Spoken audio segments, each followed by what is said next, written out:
Hey folks, last night me and the Biscuiteers had a drink in the Biscuit Arms, our online pub.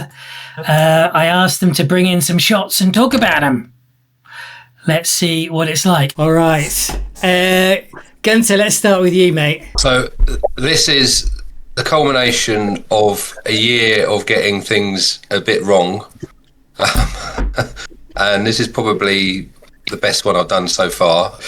Particular story of this one is that I really wanted to mix the Broadband stars with the one-shot color Dualband Nebula Dualband filter data, and I couldn't work out how to do it. And I use Cyril exclusively for my processing, and I finally last night I managed to, with a bit of YouTube help, of course, I managed to split the channels. And when I split the channels, actually, of both the Broadband data and the one-shot color with the dual band filter, this and then recombined, obviously, because obviously you've got to. It was I had the two different stacks, but it was how do you align them correctly in the final mix, and that's the bit I couldn't work out what to do. I split channels actually, both the Broadband data and the one-shot color with the dual band filter. This was in the big combined, obviously, because I had the two different stacks, but it's how you align them correctly in the final mix, and that's the bit I couldn't work out what to do. Yeah, for a couple of tutorials. Well, in Cyril, yeah, in a nutshell. Do you want to know an easy way of doing it? Well, okay, I'm sure there is an easy way of doing it, but there we are. Yeah. Firstly, actually, let's just say you've done a really great job processing that. The colours are gorgeous. Also, your stars are very good. I think it was well worth doing those Broadband stars. They're so much nicer, aren't they, than the dual band, I think. So there's a free program called Affinity now. It's gotten free. So you go to File, New Stack, and then you go and you add your... what are these? I could do these ones, actually, probably. So there are three different shots of galaxies, Bodes and the Cigar Galaxy. So let's see if this will work. I open them up as a stack. I tell it to automatically align them, scale and rotate, translate. I press OK. Let's see if it does it.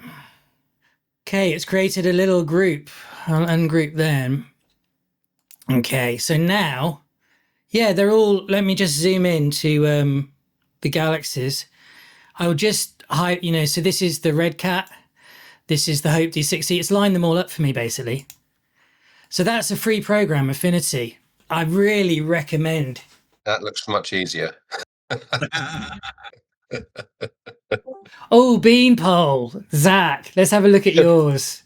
So open link, because you're probably going to have to go back to work very soon. So awesome. Oh, fairly soon, yeah. Tell us about this. So basically shot on iPhone 12. That's through a 26 millimeter eyepiece. What was the 5 eyepiece? second exposures. What is it? Yeah, because I'm really curious to know if there are any eyepieces that are particularly sharp, right? Because I've tried a few and with my phone, and they're like, I'm not getting very crisp results at all. But that looks not bad to me. Yeah. So it's a 26 millimeter Plossel. Like, I'm super new to all this, so like I couldn't tell you the brand without like going home today, actually looking at it. Okay. But is it expensive or not too expensive? No, it's not. No. It's like 30 USD. Yeah. Okay. Super cheap. So sure. How long was the exposure again? 5 seconds. 5 seconds. What was the telescope?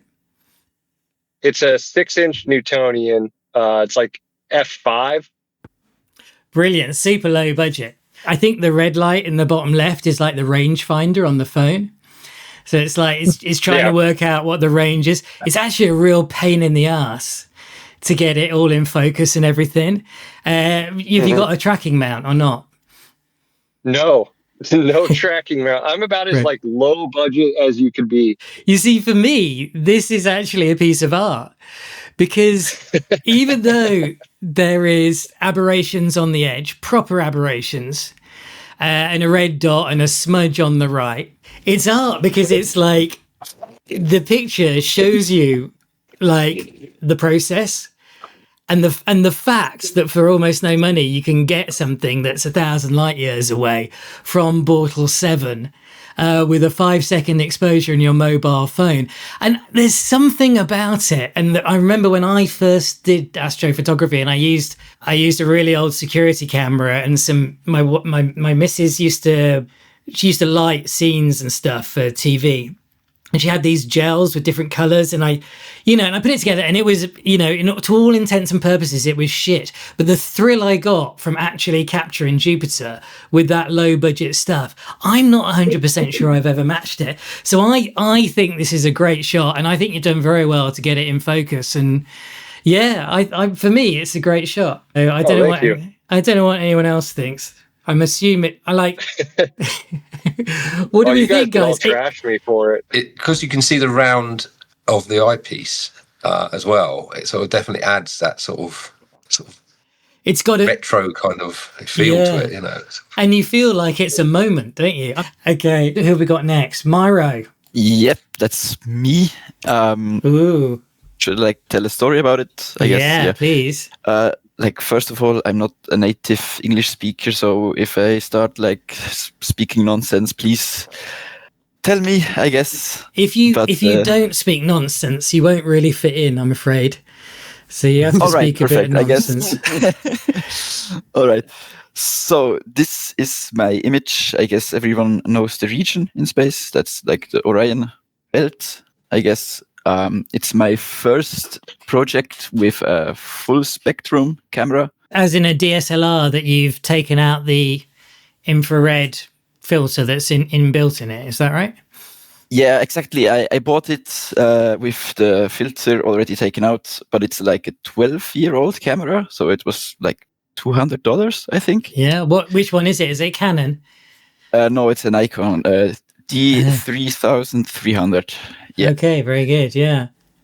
It's also my longest project. It's 7.5 hours of integration. And I made that for it took me 3 months, every night basically, which was clear. Anywhere close to me, I went outside, I did I shot that target. And I don't have a car, so it's winter, it's freezing temperatures, and there's a lot of suffering in that image, but I think it turned out kind of pretty well, Hard-won data. Yeah, exactly. And also it's so much better than anything I have done before, and I also made a lot of progress with the processing and stuff, and I also made some interesting, I guess, not realizations or discoveries, but I live in Switzerland and we have a lot of mountains, and I found out, I guess, that elevation is way more important than light pollution, because I went to ski resorts with my mobile. It's with a star tracker, so it's portable. And it's the same portal as at home, but the data is 10 times better, at least. It's amazing. Why do you think that is? I think maybe it's also because of my location. I live in the lowlands, so there's a lot of haze and moisture, I think. And if you at 2,000 meters, you're above that by a long shot. And yeah. Okay, so things that caught me. I've seen some other globules, but I actually hadn't noticed these before. And in a way, this reminds me a bit of the Witch's Head, just the look of this one. I don't know what other people think. I know it's on completely the other side. Yeah. And I think also the color is a bluish, pinkish color. Yeah. Chris, is that you? Yeah, that's me. The images I put up, basically, the Pelican is just showing the stars that have got chunks out with the 130 PDS. That's a lovely image of the Pelican. Wow, is that H alpha? It is, yeah. That was took with an ASI 1600, which I haven't got anymore. I sold it. That's a 130 PDS? Yeah. Mate, you're doing so well. That's brilliant. That's from Bottle 5 backyard. But if you look on the that's bottom lovely. right, you can see the chunks out the stars. Yeah. And I think I just need to take 18 mil off the draw tube, but I'm just not confident enough to cut it straight or accurate. So you think it's the draw tube rather than the edge of the mirror, right? Yeah, I think it's quite a common thing. I use the Skywatcher coma corrector, but it's also a coma corrector reducer. Yeah. So the inward travel is quite far into the tube. Right, that's interesting. So it's just clipping something. Yeah. On the one side of the draw tube as it's coming in. Yeah. And so have you dicked around with the position of your secondary and stuff like that? To try I haven't touched it. It's sat in wardrobe. In fact, that's the first and only time I ever use that scope. Mate, this is a flipping brilliant shot with a 130 PDS, is it not though? I mean, it goes to show the power of these Newtonians, right? Oh yeah, definitely. Yeah. But I've got so many scopes just sat in wardrobe that I just love my little RedCats. But this is a cracking little scope, and I should use it more. To be fair. Yeah, I mean, you just bought a new scope. I've got too many, Tim. I've got too many. So with your RedCats, do you have any problem with the edge of frame stars? Because my RedCat is not flat field for full frame. Really? Let me see if I can. Let me guess, Rory. It's out of collimation, yeah. The postman's like out to get him. Yeah. It is. It's the postman. Yeah. The postman's been sent by the Astro gods to blur his images. Oh, there you are. What's this? Fifth one this week. Is that prick Astrobiscuit? Right. Yeah. Let's play football with this box for a while.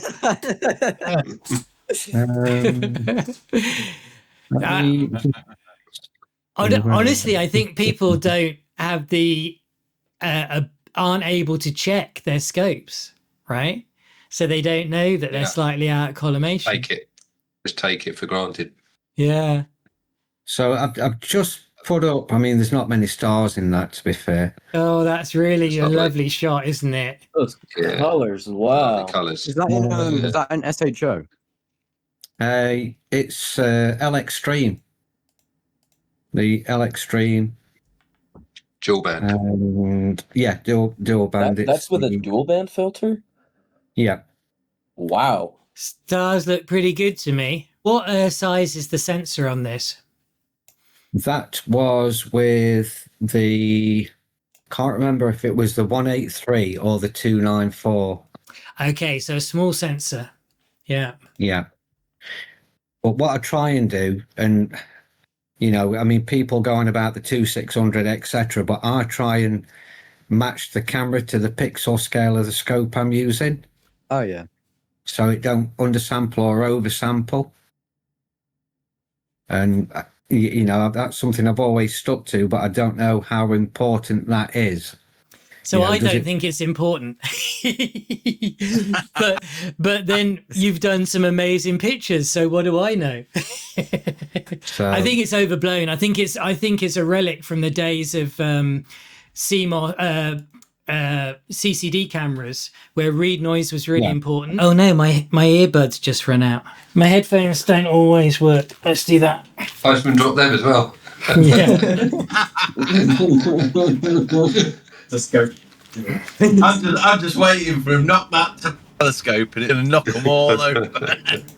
Dominoes all the way around the room. Oh, do you mind talking? Because I got to get my headphones. Because the postman did something to my headphones, and I need to just twiddle the knob. Yeah. I'm just twiddling the knob. The postman's been fiddling with your knob. This isn't working at all.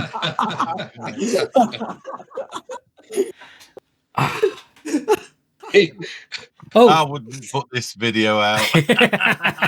Yeah, I did forget about that. Mate, look, you clearly done some fantastic pictures, so please argue with me on this one. But it boils down to the size of a star on your sensor, right? So on an f5 or an f4 or an f3, a really fast scope, if it's really well collimated, the area disk on your sensor is tiny, and it becomes smaller than your pixels if you've got big pixels. And that potentially is a problem because you get square looking stars as they're kind of fitting inside 1 or 2 pixels.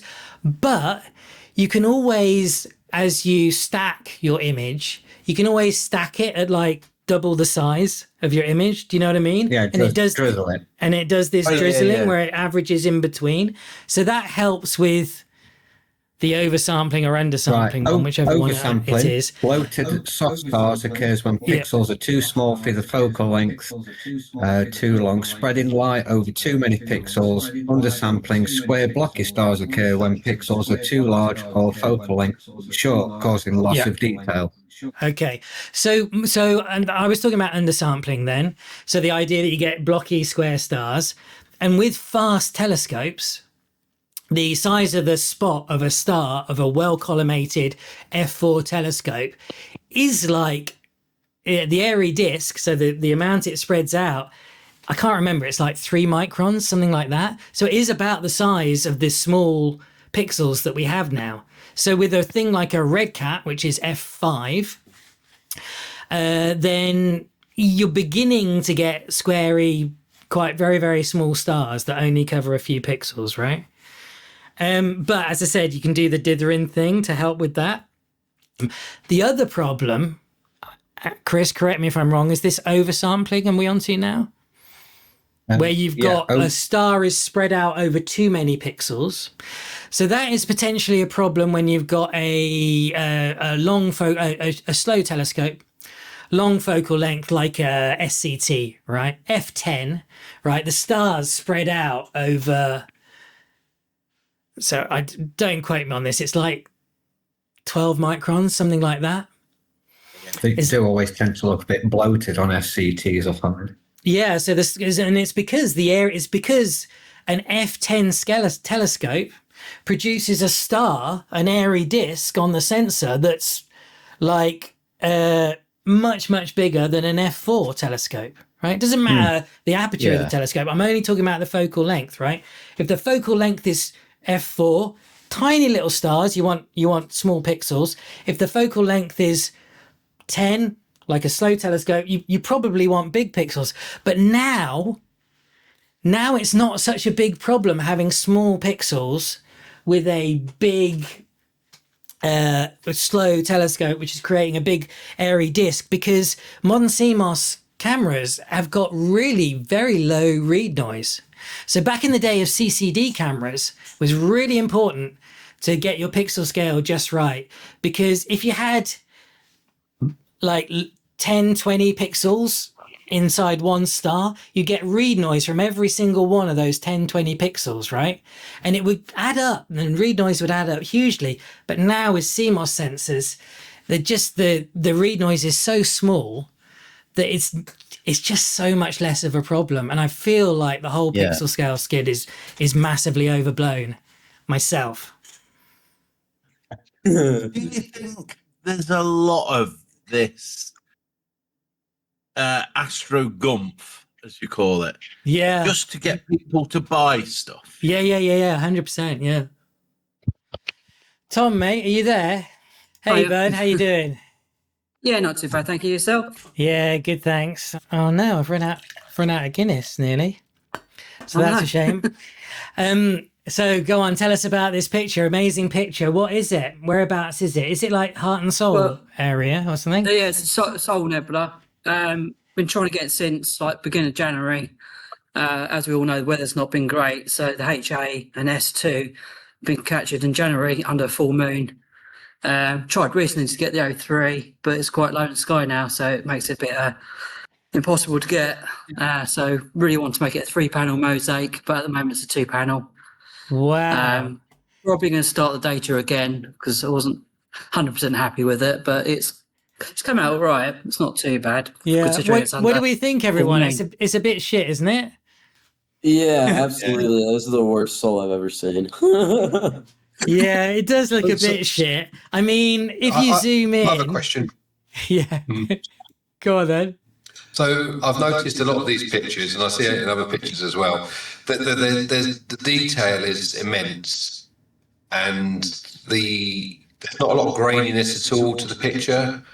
So I find a lot of mine, when you zoom in, you can still see there's a sort of graininess to it, which is hiding in the band. Is that just signal to noise? Is that just integration time, or is it? That's signal to noise, isn't it? Signal to noise. I signal thought. to noise. Yeah. Which is also integration time, right? Yeah. Yeah, indeed. Yeah. How long exposure was this? It's 26 hours. Yeah. Yeah. So It makes a difference. About 9 hours on HA, 8 hours on O3, and then 9 hours on S2. But that's split between two panels. It's 2-panel mosaic. Really wanted to get a third panel done, but I haven't had the chance to get it done because of the weather. So, and now it's disappearing now as well. So, I love the contrast and the colours. It's amazing. Yeah, I mean, guys, if you zoom in on it, I opened it on my browser. I don't know whether it gives me more, but when I press the magnify button and zoom in, it's like, wow, you can go I love the in veins on it as well. an I love the amazing amount on this. Is beautiful, beautiful detail. thank you. Really beautiful. The processing is gorgeous as well. And there's loads of little, what are they called? Herbig Harrow objects or something? I've forgotten what they are. They to do with newly formed stars. And, man, it's just amazing. Just amazing. Thank you. Sorry. Yeah, it's brilliant. It's a brilliant shot, Tom. Really brilliant. Thank you. And that's with the 12, is it the 10-incher? Yeah, 10-inch Orion optics with your Betty end front end on it, which works really well. Brilliant. See, there we go. One happy customer. Yes. Yeah, definitely. Oh, well happy. So yeah, I love it. I like in the bottom left-hand area of the orange nebula part, there's a pillar there, and you can see the swirling sort of all the nebula there. The detail, that's phenomenal. Cool. Oh, I hope you get a chance to get that third I'll panel. probably start it again in the winter and start all over again because I was captured under the full moon, so I want to see if I can get it any better. So. All right, folks, that's as far as I've done for editing. I thought it was quite nice, actually. It's really nice hearing from people, seeing their stuff. I might upload a video again of our drinking in the Biscuit Arms. I'm tempted just to not edit anymore, but just like let it play, like the Discord channel. You won't be able to look at the pictures though, unfortunately. But anyway, I might just let it play and it might be good ASMR video. Send everyone to sleep. All right. Cheers. Thanks for coming, everyone. Thanks for sharing your pictures. And see you all soon. Telescopes. Next week, show us your rig. Do you plan on re-amping the bat? If someone can run it. Yeah. Yeah. I'm afraid the idea of the bat originally was it was going to be someone else running it, but it never quite worked. But hopefully Tim knows someone. Phil, his name is, isn't it? Yeah. Who might be willing to take it on as part, sort of in harmony with the Sherwood Observatory. And yeah, it sounds. Yeah, we'll just have to wait and see. But it just, unfortunately, because I basically I just have to do stuff that potentially earns me money. How many people clicked on for the nerd channel? Maybe like 3,000 or 4,000. So I'm gonna post a video about the RedCat versus the Hope D60 versus the ASCAR 55 SQ. Or whatever it is. I'm going to post that on the Mega Nerd channel. It'll be the first video. But I don't think the Mega Nerd channel warrants me posting like patron only stuff, which I was going to put on there. It's just it just doesn't make sense to do that. It's just not quite enough interest on there. So there we go. What I've just been watching just lately is a guy called Sky Story. Right. He quite champions you in one of his videos, Rory, actually. Good man. And he's on about exposure length, and he only ever takes 60-second exposures. How long? 60 seconds. Right. Using a C8, so it's not a fast scope, but he is in Portal 1-2 skies. But I've just uploaded one of his images, and he's got quite a few on Astro. Mm. Maybe want better exposure time, because it got me to thinking, because C stars do a 10-second exposure. Mm. And you can get some relatively good images from a C star with 10-second exposures. So, is there any reason for like 5-minute exposures, etc., or do you go shorter exposure, which reduces guiding errors, light pollution entering your frames, and just go for total pure integration time? Yeah. So, I mean, I know what I think. Tom, what do you think? Yeah. I don't know really. I mean, I always liked doing 5-minute exposures personally. Because Back the in filters I got, I think it's to do with the filters as well. What you got and light pollution. Yeah. So in the dark, so my take is you probably, if you're somewhere like things that encourage longer exposures, right, would be using narrowband field. Essentially, you want to get your enough photons in every single pixel to get above the noise that's inherent, so that every pixel is going to have a certain number. In the pixels, the photons go into the pixel, right, and then it creates electrons, very, very roughly speaking, right? And the camera measures how many electrons are in that pixel, right? So every time it tries to measure them, how many electrons are in that pixel, it creates a number of electrons. That's read noise. Yeah. And you really want to drown out that noise. There's a few other types of noise. You want to drown out that noise with photons. So many photons come in that every pixel is filled up with so many electrons that the handful of electrons that are created by read noise, right, just don't matter. That's what you want. And if you're somewhere really, really dark, not many photons come in. So you need a longer exposure to fill up that pixel with electrons. Photons turn into electrons, right? And so you actually need, in somewhere dark, you need a longer exposure. If you've got a narrowband filter, you're cutting out 98% of the light. So very, very few photons come in. You need to have a longer exposure to fill up that pixel so that the read noise, like the 20 electrons created by read noise, those are dwarfed by the 300 electrons created by the photons that have come in, right? So yeah, narrowband or dark places, you need longer exposures to do the best. At the same time, if your tracking's shit, then longer exposures are no good, because even though you've been collecting loads of photons, they're freaking shit because it's been tell us the tracking's shit and what you're getting is all blurry, right? So the most important thing is you get the longest, you get an exposure that's good. That's number one. So maybe you have to do short exposures, like the C star has to do short exposures because its tracking's not that good.